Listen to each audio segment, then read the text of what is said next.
I'm gonna be honest. This is a Joseph McCarthy hate video.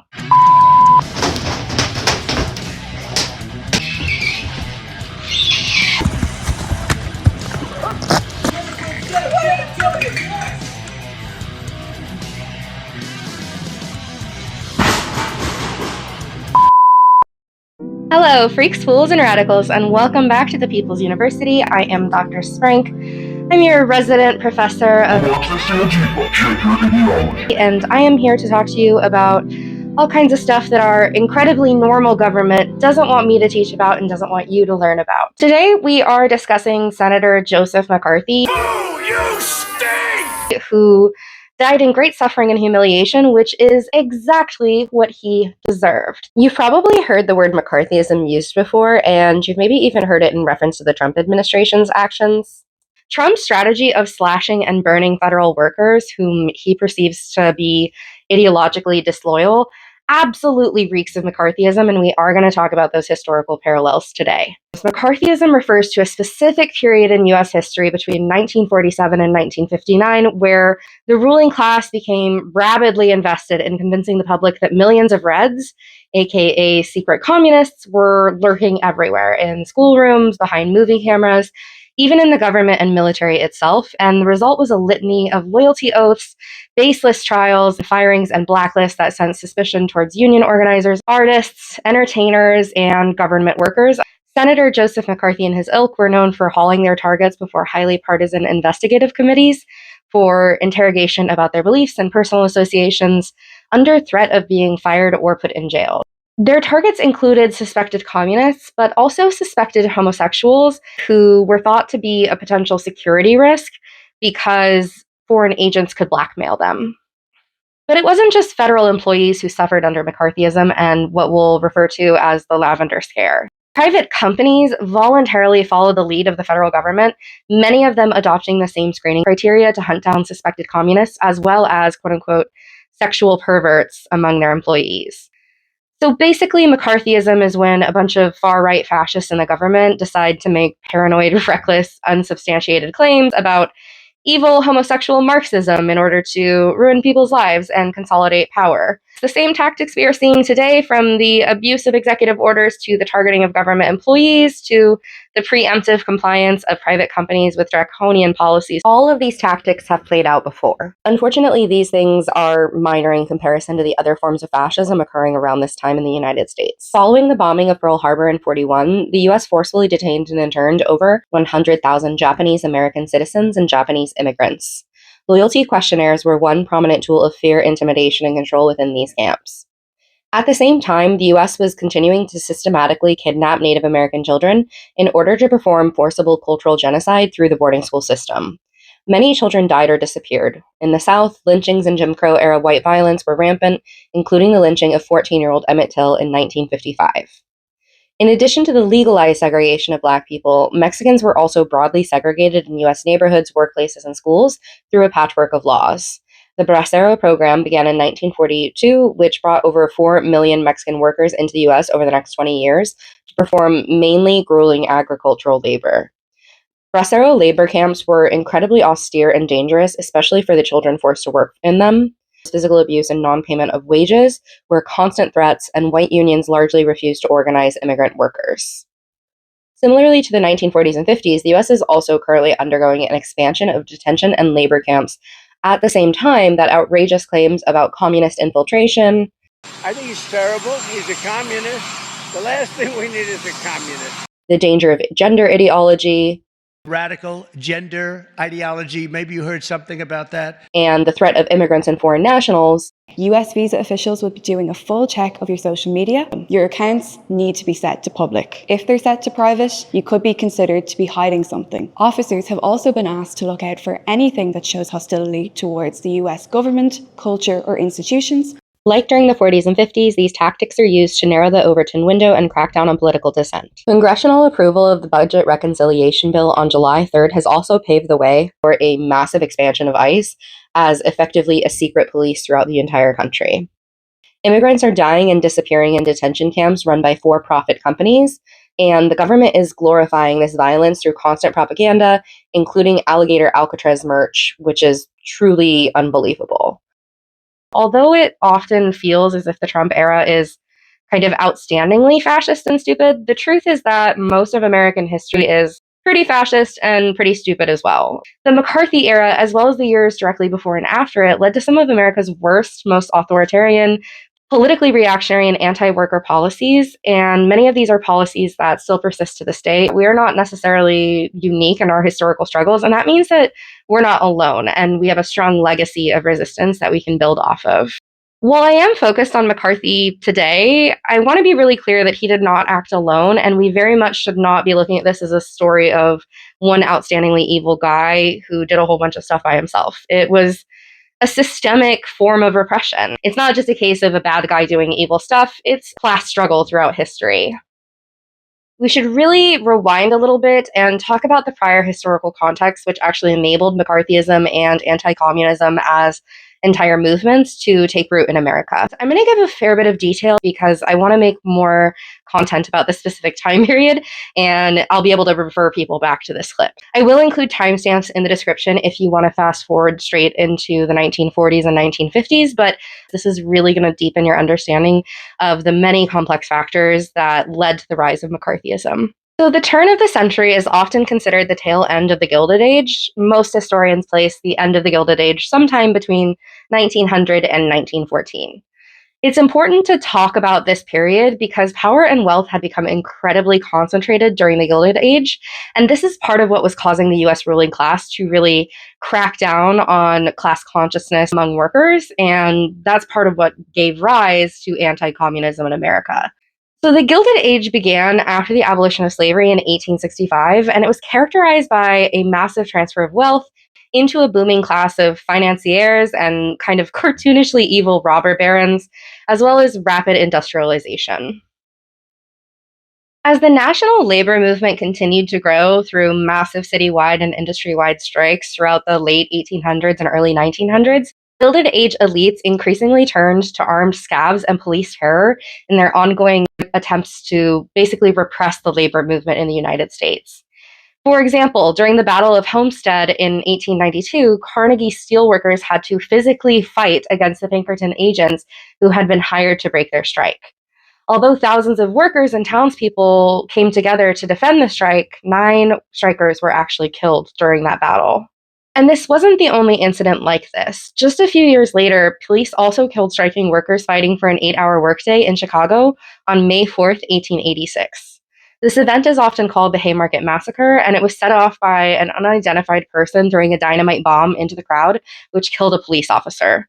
The police began firing indiscriminately at the workers, and eventually 8 labor activists were arrested and sentenced to death for the riot that took place in Haymarket Square that day. By the 1880s, most cities had police forces. Before abolition in 1865, these forces were mainly tasked with cracking down on labor disputes and kidnapping Black people who had escaped slavery. This was the founding of the police in anti-Black violence and defense of the ruling class's property rights. After abolition, police were used to enforce Black codes in order to fuel convicts into the convict leasing system, which was the white ruling class trying to effectively re-enslave Black people following the end of slavery in 1865. If you want to learn more about that, you can pause the video right here, or let me know in the comments if you want a longer video detailing convict leasing as a system and the Jim Crow era in general. Editing Sprank here. A lot has happened since I originally filmed this video, so I just wanted to insert this other clip that, yeah, you'll see why I needed to add this. So this just came out after I filmed the original video. We're going to put what is called farmer responsibility or owner responsibility, where they're going to be largely responsible for these people. So yeah, Trump is basically proposing to make farmers the quote-unquote owners of a subjugated class of racialized workers whose very lives have been criminalized. Sounds pretty familiar, unfortunately. So let's get back to the 1880s. Beyond that, there was also widespread racialized abuse and exploitation of immigrant workers in major industries like cotton, steel, oil, and railroads, and this is a huge part of what was making these Gilded Age elites so wealthy. So, for example, Chinese workers were imported specifically to build the US railroad system, and then later they were deported under the Chinese Exclusion Act of 1882. A lot of racist policies like these were not only supported by the white ruling class, but also by white workers and unions who blamed immigrants for their falling wages. It wasn't as simple as class warfare between workers and the ruling class. We also have these different forms of racialization that are effectively producing non-white people as a subjugated class, and white workers often explicitly supported this continued form of oppression, even though it was clearly interlinked to their own exploitation as workers. This is actually something that Marx acknowledged in Capital back in 1867, where he writes that, quote, "In the United States of America, every independent movement of the workers was paralyzed as long as slavery disfigured a part of the republic.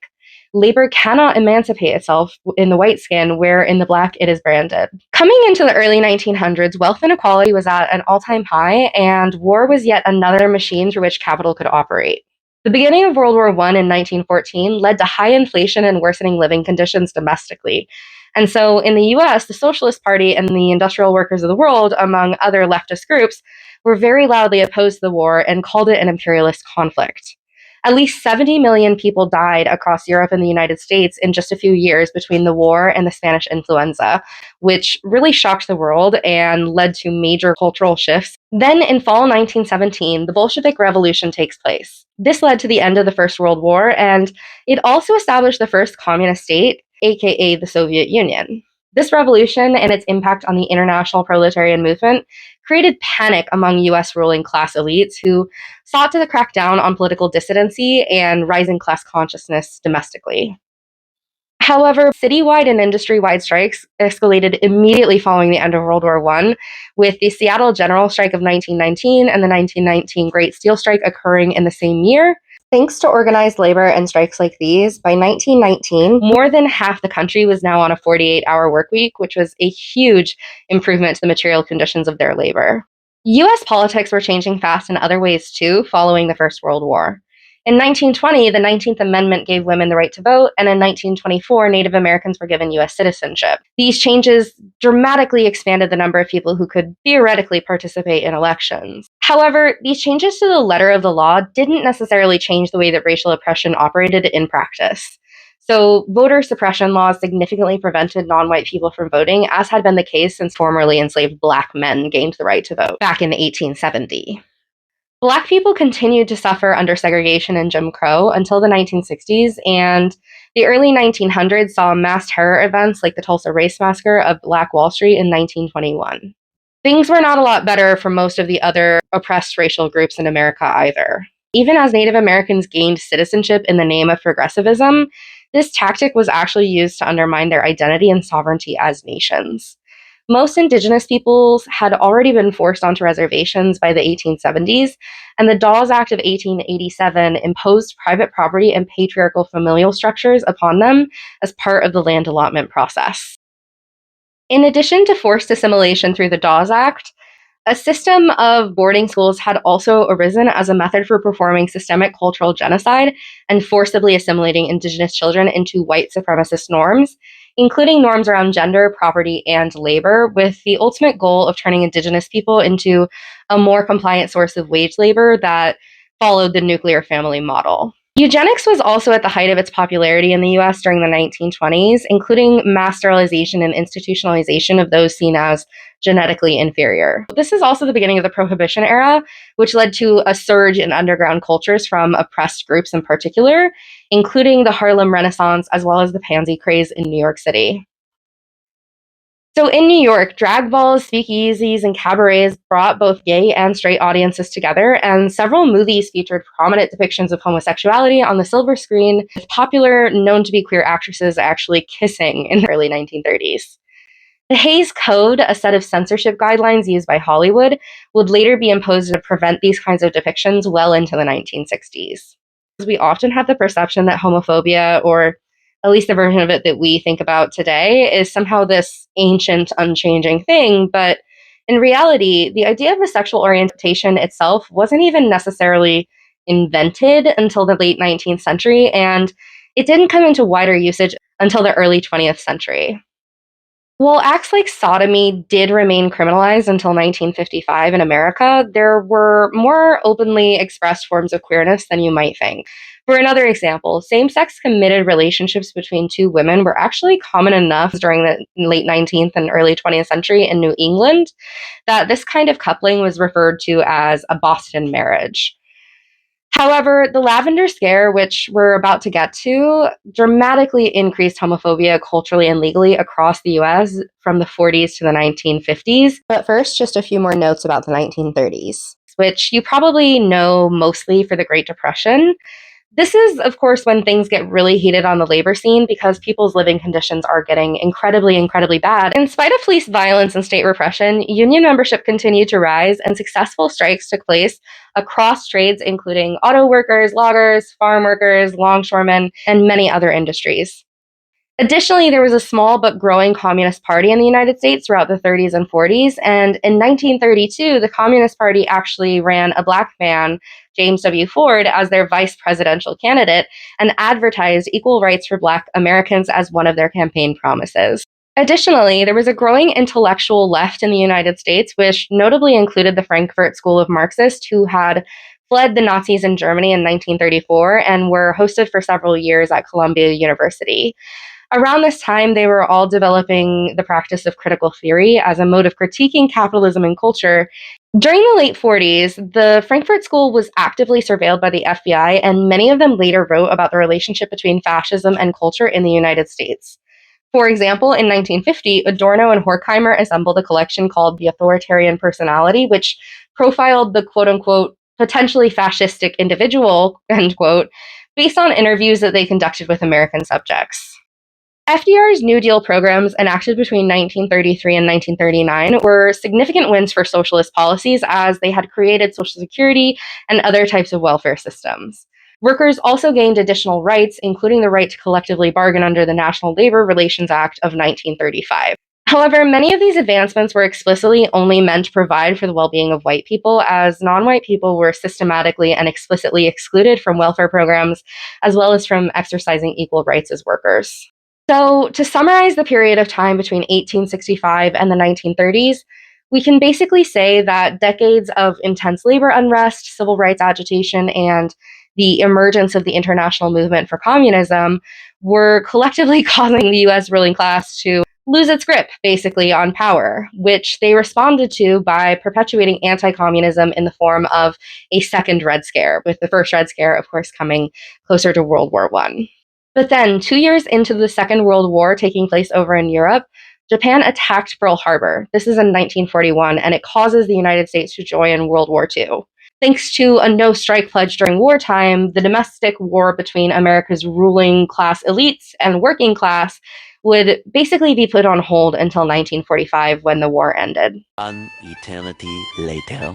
All right, so now that we've covered some of the context leading up to the McCarthy era, we can actually start talking about the 1940s and the 1950s. After the end of the Second World War in 1945, millions of workers returned home to the United States from the front lines. The removal of wartime economic regulations led to extreme inflation, and subsequently, 1946 became one of the most significant labor waves in US history, with nearly 5,000 strikes of over 4.5 million workers occurring in a single year, as reported by the US Bureau of Labor. This labor wave in 1946 led to 1947 becoming a very pivotal year in our story, with a lot of things happening all at once, including the start of the Cold War, as well as the election of Joseph McCarthy to the Senate. Newspapers and the ruling class elite were trying to convince everyday Americans that their neighbors, coworkers, and college professors were all secret communist agents and that everyone should be snitching on each other. At this time, President Harry Truman was facing constant Republican criticism that he wasn't harsh enough on communism, kind of like how the Democrats today constantly face this criticism that they're not tough on immigration, causing them to move further to the right. So this happened to Truman as well. And in 1947, he issued Executive Order 9835, which created a loyalty oath for all federal employees. So every government worker and applicant would now be subject to the FBI and House Un-American Committee background checks for any hint of subversive beliefs. And if you just caught the name of that committee really quick, I will come back to it. It is exactly what it sounds like, though. So this loyalty oath business was particularly unhinged in the wake of Nazi Germany, which of course had begun requiring loyalty oaths from all civil servants, including teachers, and all state officials between 1933 and 1934. This was a key part of the Third Reich's efforts to consolidate power and silence opposition. So quite literally, Republicans saw the Nazis and were like, yeah, those guys seem pretty good at the government. Let's copy their homework. To be clear, there was a lot of mutual copying of homework, like the Nazis copied US eugenics and ethno-nationalism, the US copied German fascism. There was a lot of cross-pollination happening. So back to Truman's executive order. This executive order also set up loyalty boards, which were empowered to fire people for any quote-unquote reasonable doubt about their patriotism. Investigators were ordered to scour FBI files, employment history, school records, and any other kinds of archives available for any potential ties to communism. In practice, this meant that even mild expressions of dissent, or even maybe just having a relative who once participated in a left-wing march or movement, anything like that could get you fired and maybe even put in jail. The loyalty investigations were also used as an opportunity to root out suspected gay people. Truman's 1953 executive order barred the employment of homosexuals in the federal government. I'm going to come back to this later. I do want to talk more about it. This is part of why we refer to this period as the Lavender Scare, but let's keep moving for now because there's a lot of ground to cover. A few months later, in June of 1947, the Taft-Hartley Act The Taft-Hartley Act is passed, modifying the earlier NLRA Act of 1935, and the goal was to seriously limit the activity of unions. It required that union officials sign affidavits basically promising not to be communists to prevent radical class struggle unionism from fomenting inside of labor unions. The Taft-Hartley Act also had other negative impacts, which were so great that white unionists actually referred to it as quote-unquote, the slave labor bill. This, of course, reflects the continued problem of white supremacy within the labor movement, as many white unionists continue to support the oppression of Black people through existing institutions of Jim Crow and segregation, which were active and alive at this point in time. In addition to requiring anti-communist pledges from union leaders, the Taft-Hartley Act also significantly limited the legal ability of unions to strike in general, barred any political radicals from holding union leadership positions, gave the president the power to shut strikes down in the name of national security, outlawed secondary boycotts, outlawed closed shops where union membership was required, and most of all, it bureaucratized unions. So it shifted the focus of radical labor organizations from actual direct action towards paperwork. So Taft-Hartley made unions less effective, and it also made them scarier and riskier to be a member of. In the years following the passage of the Taft-Hartley Act and depopularization of unions, wealth inequality sharply rose. We can actually see this playing out really clearly in the historical data. And this is a super important factor, which is often erased when we talk about the 1950s and the abundance economically during that period of time. It wasn't just about these high tax rates, it was about the unions actually having the power to demand more from employers. Back to the loyalty pledges. In order to enforce the anti-communist witch hunt against those deemed disloyal, the House of Representatives turned to a committee that they had already established earlier in 1938. You might think that DOGE is a uniquely stupid committee in American history, and that is where you would be wrong. Probably you have never heard of the House Un-American Activities Committee, or HUAC, which originally was set up to do some decent investigations, including investigating Nazis and fascists. However, the Nazis and the fascists in the US government decided that that wasn't a good use of the committee's time, and that instead they should investigate communism, because communism is more un-American than being a Nazi or a fascist, which I guess is technically true. It is more American to be a Nazi or a fascist than to be a communist. Oh, I am so sad. This is the bad place. It's the bad place. We're in the bad place, aren't we? So here is a 1947 news clipping that includes some of the 70 organizations and 11 schools which the Federal Loyalty Review Board deemed to be communist fronts. This list includes multiple Black civil rights groups, Democratic Party organizations, anti-fascist groups, a veterans group, socialist communists, as well as, of course, the Ku Klux Klan, which is clearly an attempt to align left-wing organizations with far-right terror. This is something we still see today with the grouping of groups like Black Lives Matter along with white supremacist groups under the generic label of race extremists. Yay! We have made so much progress as a society. Then in 1947, HUAC's focus turned specifically to Hollywood, who had long been accused of making communist propaganda.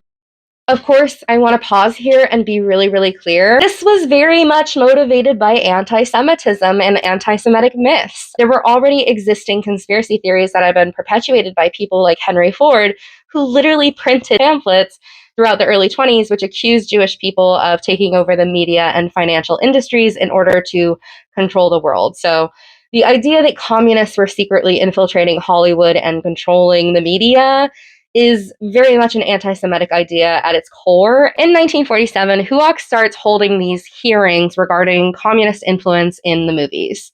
They issue the names of 10 prominent screenwriters and directors and demand that these people expose their suspected associates. However, the Hollywood 10 actually refuse to answer HUAC's questions, and they cite the First Amendment as their defense.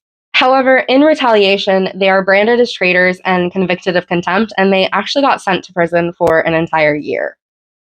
People believe that fascism is somehow this far-off thing or this foreign thing that would never happen in America, and it's like, my brother, what are you talking about? It has already happened, and it has happened in worse ways than what you probably know or are aware of, because actually our public school system is also kind of fascist, and it doesn't teach you about these histories on purpose. It's almost like there's a connection between like schools as a site of control in society. Some guy probably wrote a bunch of books about, or like the economic base and the superstructure or something. After the Hollywood 10 hearings, studios preemptively draw up blacklists, which are secret roles of actors suspected to be Reds, as well as writers and directors, and all of these people would basically be barred from working in film or TV. Even the famous actress Lucille Ball was reported to have appeared in blacklists as a suspected communist. Essentially, private studios were complying in advance with this incredibly authoritarian crackdown on political beliefs in order to protect themselves and their own income, which is pretty similar to how media outlets, law offices, tech companies, and universities have all complied in advance with the Trump administration today in order to preserve their profit.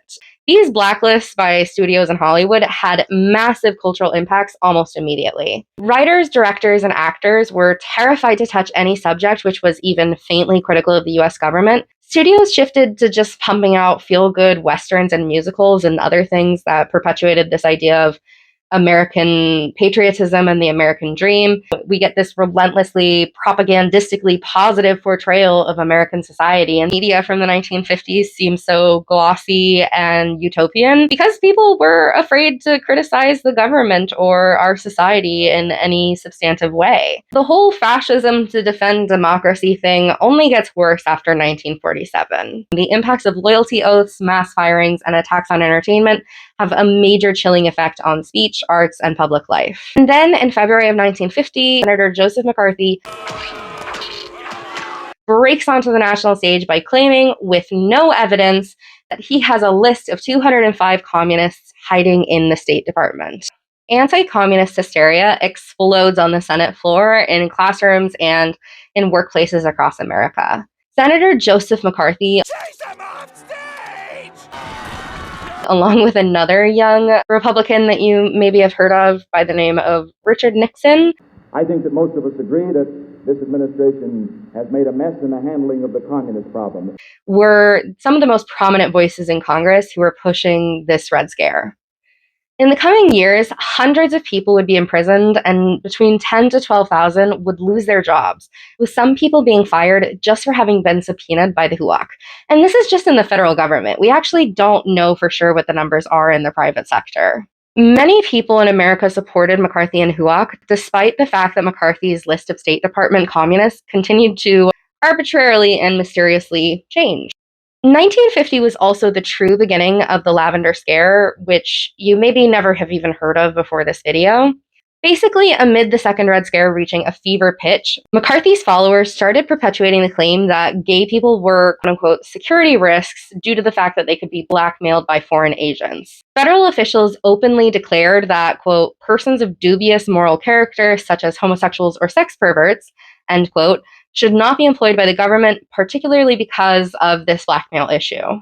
Subsequently, thousands of gay and lesbian federal employees, as well as many who were just suspected of being gay, were fired or forced to resign.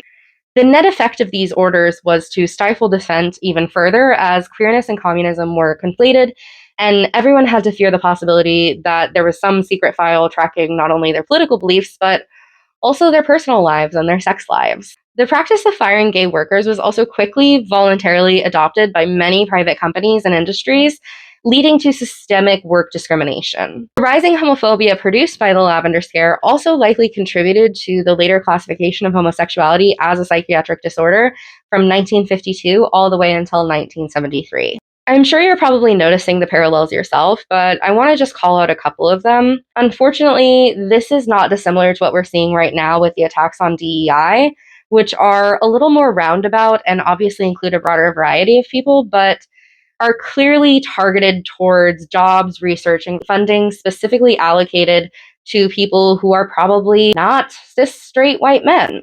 I received a notice on June 16, 2025 that my K Award, a 5-year, $750,000 federal NIH grant to improve care for people with sickle cell disease as they age, was suddenly and unjustly terminated despite strong scientific evidence and early proven results. The termination notice stated that research with equity objectives does nothing to expand our knowledge of living systems and are quote-unquote low return on investment and don't enhance health, and also are harmful to Americans. These statements are inaccurate and disrespectful. The attacks on DEI programs and associated DEI goals is a really effective way to target oppressed groups, including queer people. It kind of reminds me of Eduardo Bonilla Silva's theory of colorblind racism, which is the idea that racism didn't go away, it shifted into this more mercurial, now you see it, now you don't, flexible system, where the denial of racial inequality is actually one of the main tools used to maintain racial inequality.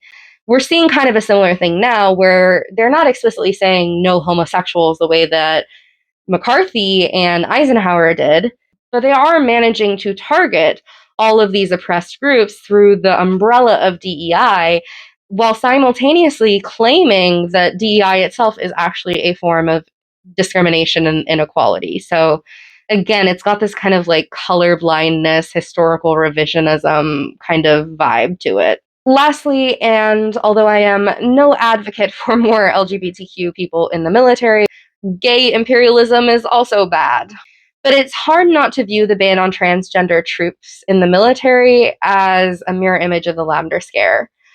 Unfortunately, it feels like we've been here before. If we follow the arc of history, we probably can see a rough outline of what is to come. That's both a good thing and a bad thing. Bad because history suggests that things will probably get worse before they get better, and we likely will not be able to use the same tactics. But it's also a good thing because this gives us context for our broader connection to historical struggle, and it prevents us from narrowing our own struggle in the present into a way that perpetuates hopelessness. Because we know that this has happened before, that means we know it is not permanent and it is something that can still be shifted if we fight hard enough. We need to talk about the Rosenbergs trial, which took place between 1951 and 1953 and ended in the electrocution of Julius and Ethel Rosenberg, who were the first American civilians to be executed for espionage. The Rosenbergs were a young Jewish couple and parents to 2 young children, and they had been accused of helping USSR obtain an atomic bomb. They also happened to be card-carrying communists. They actually met through their involvement in communist groups throughout the 1930s and 40s. However, the Rosenbergs maintained their innocence until their death, claiming that they never helped the USSR obtain the atomic bomb. They were executed in spite of massive international and national protests, as well as a 24-hour picket line at the White House. And this was also in spite of dubious evidence, including the fact that Ethel's brother, one of the main witnesses, later admitted to lying about her involvement. The Rosenbergs trial split Americans. Some viewed it as an attack on civil liberties and the right to a fair trial, whereas, on the other hand, some Americans were compelled by the narrative of enemies within, and it merely threw them deeper into the throes of anti-communist hysteria. Many on the left saw the Rosenbergs as symbolizing the cruelty of Cold War xenophobia and anti-communism. Either way, the execution of the Rosenbergs shook the nation because it underscored the seriousness of the federal government in rooting out communists. You could literally be killed for your association with communism. Senator McCarthy's influence peaked after he became chair of the Senate's Permanent Investigative Committee in 1952. He used this committee chair position to subpoena federal employees, teachers, church officials, even college professors to, again, investigate these claims of communism. By 1953, McCarthy's reign of terror had extended to virtually everyone in America. Time and time again, McCarthy had produced little to no evidence for his absolutely unhinged claims. Even though many Republicans privately thought he'd gone too far, they were afraid to question or publicly challenge him.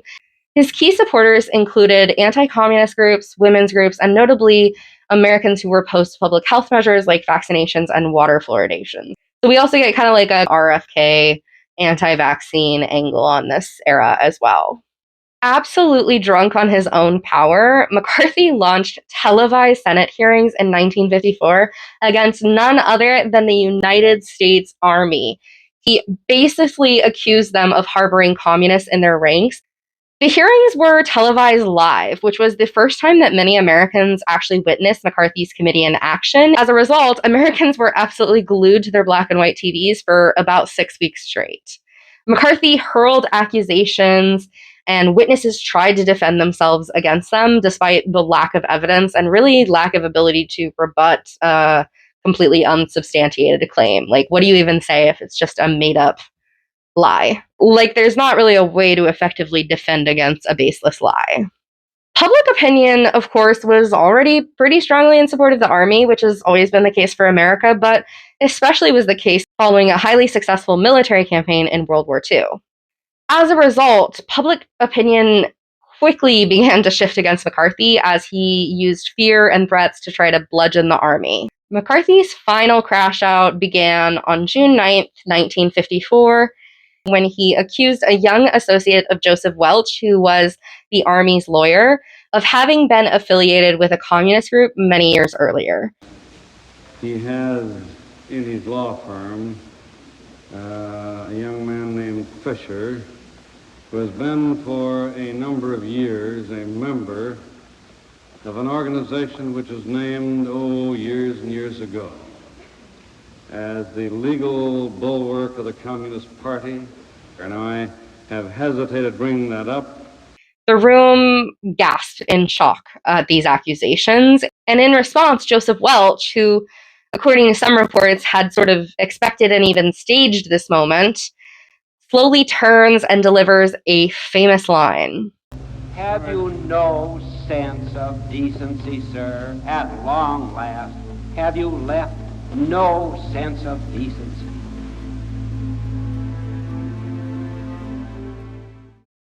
This exchange basically is a viral moment. Millions of people see it, and it instantly shifts the opinion against McCarthy.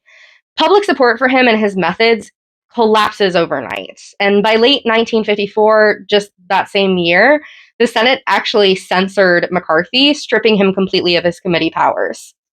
And Joseph McCarthy never really recovered from that June 9th ratio. In 1957, he dies at age 48, humiliated and ostracized, and suffering greatly from his chronic abuse of alcohol. And you know what? I am not afraid to say it.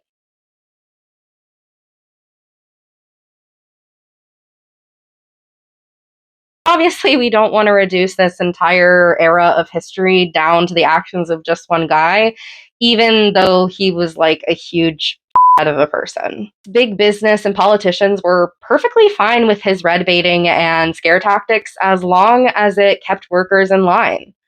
The Red Scare and the Lavender Scare were both useful tools for suppressing the rising class consciousness, political dissent, and civil rights movements in general. And when those tools became less expedient, they abandoned him, let him sink with the ship, and moved on to other tools. Obviously, the Cold War and anti-communism were far from over, and McCarthyism had drastically narrowed the spectrum of permissible political activities and ideology in the United States. That being said, the Lavender Scare did propel a new era of gay activism forwards, leading to wins like the decriminalization of consensual sex between men in 1955. The 1960s also kicked off the civil rights movement, which led to a resurgence in left-wing organizing and won important rights and protections for non-white people, women, disabled people, and queer people. In 1970, the courts were forced to roll back the McCarthy-era practice of requiring loyalty oaths. On the other hand, President Eisenhower's executive order banning the hiring of gay employees took a little longer to dismantle, and it came in more pieces. So there were a number of legislative and policy changes throughout the 70s and the 90s that made different parts of this executive order kind of non-functional. And then Obama officially rolled back the order in 2017. So what's the big takeaway here? Basically, history has a pattern. McCarthy's witch hunts didn't vanish quietly, they spawned resistance. The absurdity and devastation of the repression led many people to become more critical of the US power structure itself. Today, we are once again facing a McCarthy-style political establishment. Extremist lawmakers across the nation have spent years pushing record numbers of anti-LGBTQ and anti-DEI laws. The president's administration has fired huge swaths of federal employees. Republicans are working to undermine unions and labor rights. Educators, scientists, and federal employees are all being tested for their loyalty to the MAGA agenda, and there is widespread repression of media, art, and culture. It took me 2 months to edit this video, and in that time, attacks on academics, media figures, trans people, all these groups basically just ramped up, so the McCarthyist trend is continuing. We need to remember that extreme anti-democratic purges and repressive eras often lead to an even more powerful backlash that pushes civil rights forward. As long as people continue to show up to fight en masse against authoritarianism, we will eventually shift this tide. And in fact, resisting authoritarianism is often something that builds leftist movements to become more powerful than ever and more capable of actually transforming the world we live in. This takes decades, sometimes it takes centuries, and it usually involves a lot of suffering and loss along the way, but we see that the arc of history does bend towards the collective good, and we really need to maintain that revolutionary optimism, whether that is because we really believe things are going to get better or through sheer force of will, as Gramsci might say. It's up to people like us to continue pulling the Overton window to the left, even as far-right fascists try to jerk it further and further to the right. That means also paying attention to ways in which we have not recovered from historical eras like McCarthyism. So for example, McCarthyism basically destroyed the Communist Party and made it incredibly difficult for American leftists to openly talk about communism, socialism, anarchism, and other leftist ideologies.